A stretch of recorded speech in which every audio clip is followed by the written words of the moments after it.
Hello champions, welcome to Origin. मेरा नाम Prince Kumar है और इस वीडियो लेक्चर के थ्रू हम लोग पढ़ने वाले हैं एक अलग टॉपिक को जिसका नाम है कंपनी ऑफिशियल्स बिकम नबोब्स, यानी कि नवाब। देखिए यहाँ पे कंपनी ऑफिशियल्स का मतलब क्या होगा, यानी कि ईस्ट इंडिया कंपनी के जितने भी सारे हमारे लोग थे ना, वो सभी लोग, ठीक ना। अब यहाँ पे नबोब्स का मतलब क्या है? नबोब्स का मतलब है नवाब। देखिए नबोब्स ना अंग्रेज लोग नहीं बोल पाते थे अच्छी तरीके से नवाब। जैसे आज भी यदि आप अंग्रेजों से नमस्ते बुलाएंगे ना, बोलेंगे कि आप नमस्ते बोले तो बोलते हैं नमस्ते, इस प्रकार के, मतलब कि आप कह सकते हैं कि उनको हिंदी उस प्रकार से नहीं आता है। तो नवाब हमारा क्या, नवाब एक मेनली एक हिंदी वर्ड ही है हमारा, लगभग आप कह सकते हैं। तो यदि आप हिंदी में इसको बोलना चाहेंगे तो नवाब बोलेंगे, तो अंग्रेज इसको नबोब्स बोलते थे, ठीक है, याद रखिएगा। तो अब हमको यहाँ पे मालूम चल चुका था पिछले क्लास में कि जैसे हमारा मीर जाफ़र का जब मृत्यु हो गया, जब वो मर गए, तो उसके बाद अंग्रेज़ों ने क्या कहा, अंग्रेज़ों ने कहा कि अब हम खुद नवाब बनेंगे, ठीक है।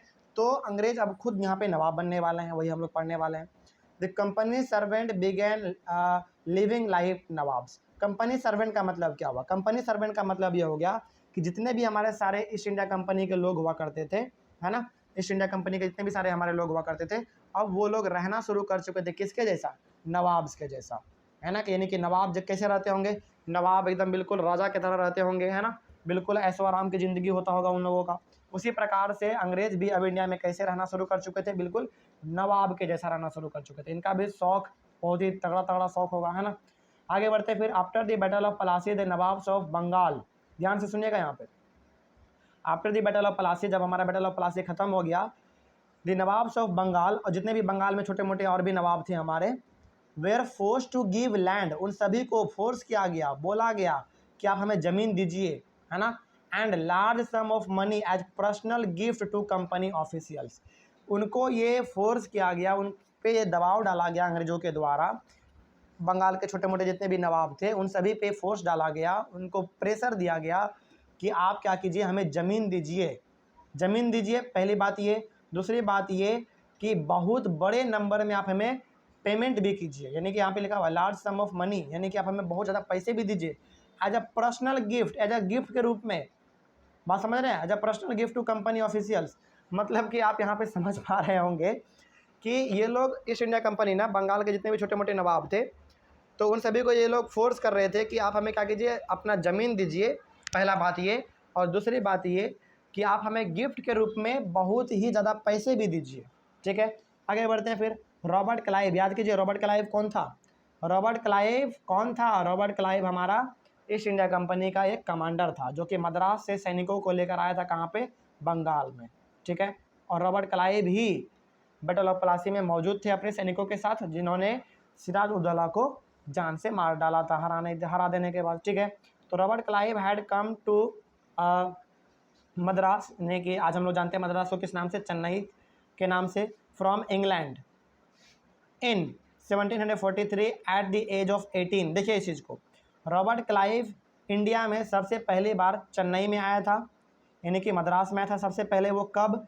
1743 में। और उस समय पे रॉबर्ट क्लाइव का उम्र केवल 18 साल था। आप सोच सकते हैं कि रॉबर्ट क्लाइव 18 साल की उम्र में इंडिया आ चुका था इंग्लैंड से, और इंडिया में भी सबसे पहले कहाँ पे?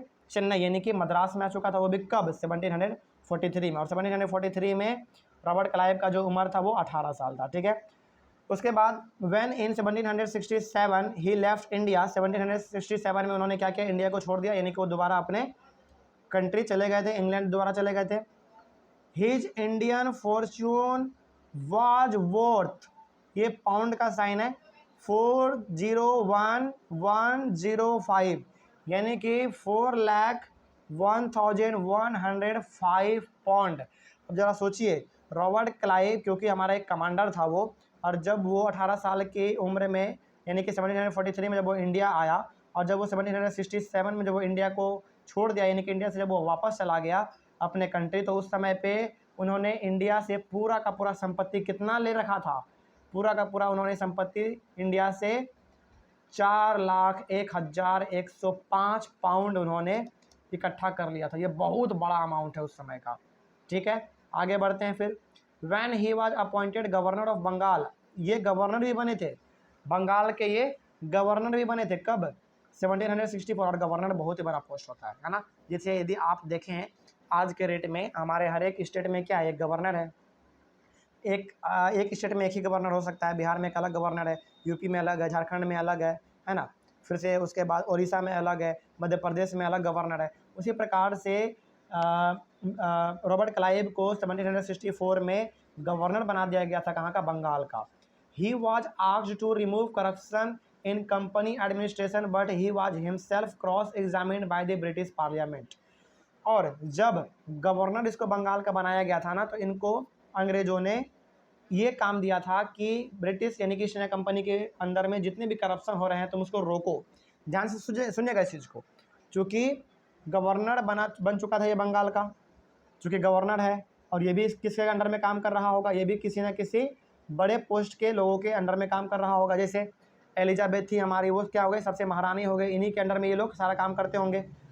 तो जब एलिजाबेथ के बड़े बड़े मंत्रियों ने रॉबर्ट क्लाइव को कहा कि भाई देखो, ईस्ट इंडिया कंपनी के बीच में ना करप्शन बहुत बढ़ रहा है, तो उसको तुम रोको।